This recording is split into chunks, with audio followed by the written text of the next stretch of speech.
Dicap syolehah, ASN digerebek saat tinggal bareng suami orang. Ini, siapa ini?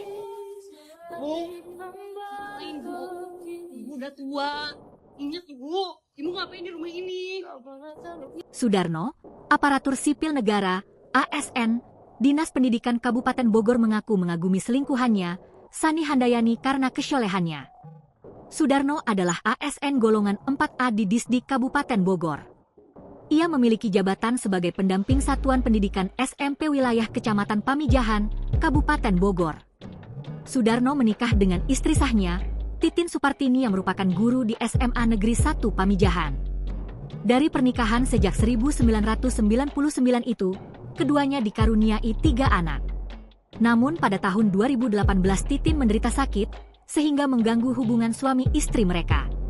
Bukannya setia mendampingi sang istri yang sedang sakit, Sudarno malah memikirkan nafsunya semata. Bak tak punya hati, ia mengaku meminta izin untuk poligami pada September 2024. Karena istrinya tidak mengizinkan menikah lagi, Sudarno pun menceraikan sang istri demi memenuhi nafsunya. Ia lebih memilih selingkuhannya daripada menemani sang istri yang sedang sakit.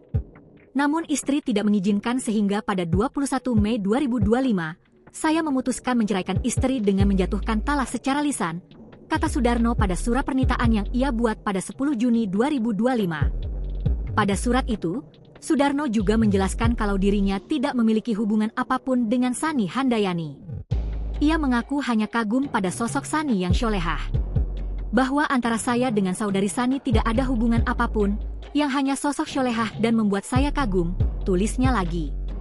Sudarno pun mengaku kalau ia berpikir kedekatannya dengan Sani tak masalah karena ia sudah duda, dan Sani merupakan janda.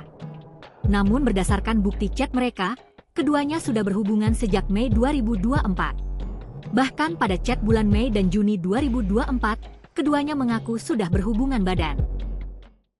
Download Tribun X sekarang, menghadirkan lokal menjadi Indonesia.